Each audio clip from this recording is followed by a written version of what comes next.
Hey guys, welcome back to my channel. As you can probably tell from the title, we are going to be reviewing some of the products that I definitely spent more money than I wanted to on, but that I actually feel like was worth the splurge. These are a mixture of items. I think I went for like a top 5, but there's a couple of items bunched together for one. These are beauty, hair, fashion, gadgets, whatever. So without further ado, let's just get into it. So the first item I wanted to show you is probably either my biggest or second biggest splurge in terms of the things, and it is my Louis Vuitton Alma bag, which I actually got from Champs-Élysées in Paris. So I just picked this bad boy up. So I actually don't really carry big bags. I'm not a big bag kind of girl. So when I went to the Louis Vuitton store, I was kind of picking between this and the Neverfull. Now, they are, I'm pretty sure from when I went there, they were the exact same price. Obviously, this has way less material and the Neverfull is just huge. So I kind of felt like I was inching towards that because I thought I was getting more bang for my buck.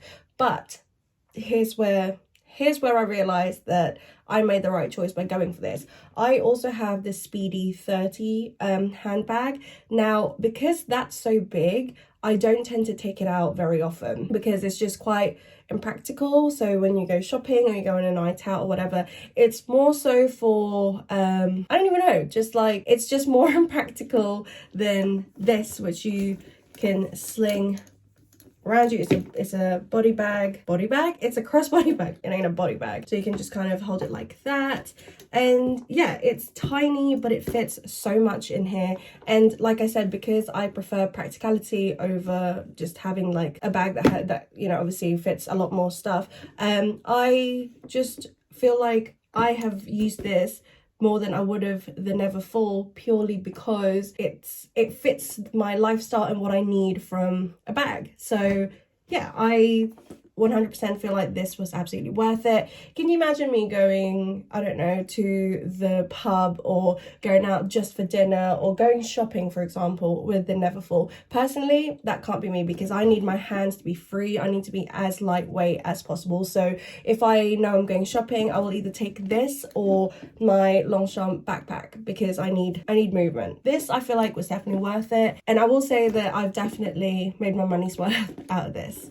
Okay, next up is a beauty, well, I say is a beauty item. I actually have a few of them, but it is a good like red lipstick. I have a lot of nudes, but there's something about red lipsticks that just makes like a very simple look become elevated, more classic, more elegant. So I think depending on what your makeup is, what the vibe is, if it's a daytime red, if it's a summer red, if it's a winter red, if it's an evening red, there's a red for every occasion. Now, when it comes to red lipsticks though, I do feel like they can be quite messy, and they are so bold that I think when you have a lower quality lipstick, doesn't necessarily mean it's cheaper, but it's a red lipstick that when you go out to eat or you go out to drink, it smudges, or you start getting that thing where this just becomes bare and then it just has red lipstick. It's almost like an outline. We don't want that. So I think it's always very wise to invest in great red lipsticks. Now, I also was raised by the generation who had Ruby Woo and Russian Red, and I'm pretty sure that the only MAC lipstick I still use to this day is Russian Red. The lighting might keep changing as well because I am relying on natural lighting today, so fingers crossed it's okay. But yeah, so the 3 red lipsticks that I use that isn't Russian Red, just because that is a little bit drying. So the first red lip that I'm going to show you is this Dior Addict in Jedio, and this one is a liquid lipstick and just looks like that. It's definitely more towards like the mauvey side, I think. I don't know if the lighting's kind of showing you that, but I prefer to use this for more daytime looks or more casual looks just because it's a little bit brighter. So that's what I like to use it for, and it does last quite a while, so I like that. And then the second one is just a straight up classic. It is the Chanel Rouge Allure Velvet in La Fascinante. She's bilingual. And it just looks like this. It is, as you can see, a bit of a darker red in comparison to this one. So more so for classic, elegant evening looks, this is what I go for.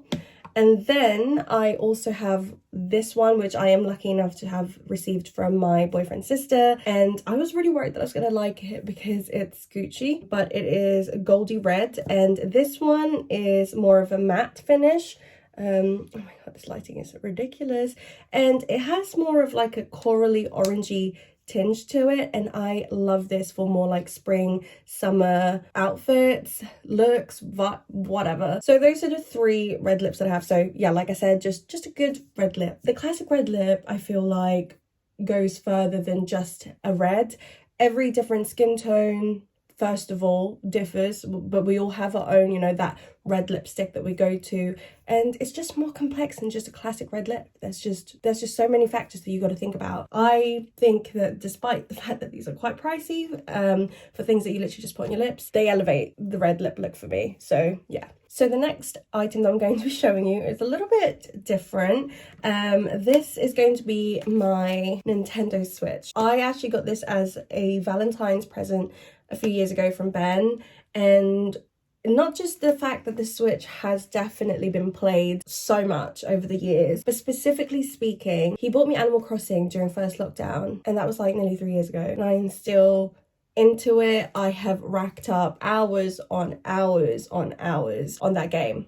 And once you pick up a gadget and a game, because they're quite expensive, but if you pick those up and you spend so much time on it, I actually feel like definitely worth the money. It's quite a nice way to just chill out, and I found that this was like my best friend over lockdown. So I personally feel that my Switch and getting Animal Crossing on it was like the best splurge in the entire world, for Ben anyway, because he bought them. Okay, so next up I have 2 items that are gadgets again, and it is the iPad Pro. I'm not sure which one this is, but it's not the absolute newest, but it's the iPad Pro and the Apple Pencil. I know a lot of people, especially when I was kind of like looking into it to see if it was worth picking up the pencil, were like, well, they were either like, yes, get it, it is completely worth it, and then the other half of people are like, why are you buying that? Why are you spending that much money? You can buy dupes online, whatever. I personally really enjoy it. I obviously edit videos, I edit a lot of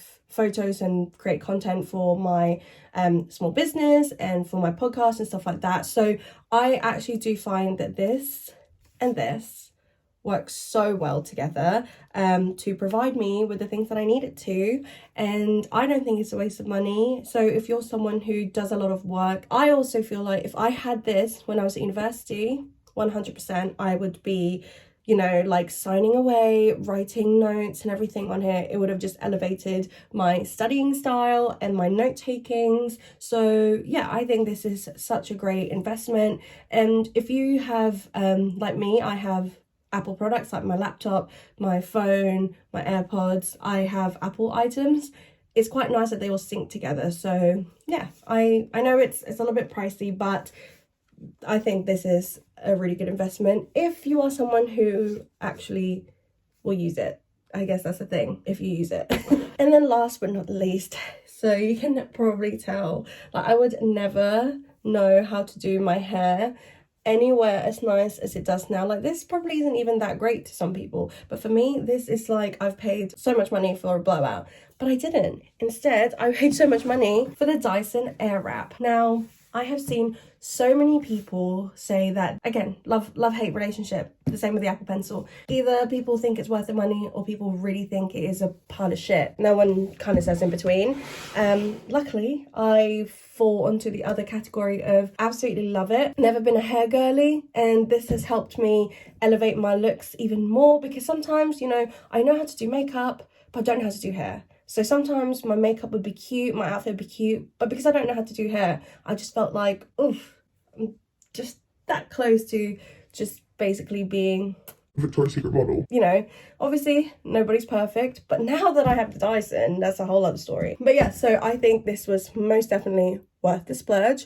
I think it depends on your hairstyle and what you like your hair to look like, I suppose. Luckily, this is exactly what I want. I don't like super curly. I prefer more like a blowout look, and it's just, I've been using it so much and I've only had it for like less than a month, but I definitely feel like I do not regret buying this tool. I probably would say that if you know someone who has a Dyson Air Wrap, to use that first on your hair to see before you go out and purchase it, because it is a lot of money. I mean, not that it's available anywhere anyway, but for me personally, so worth the splurge, so worth the splurge. So those were all the splurges that I thought were worth it for now anyway. I'll probably do like a part 2 sometime in the future, but these are all tried and tested. These are all splurges that I genuinely will back in a fight, basically. So yeah, I hope you guys enjoyed this very quick video, and I will see you guys next time. Bye.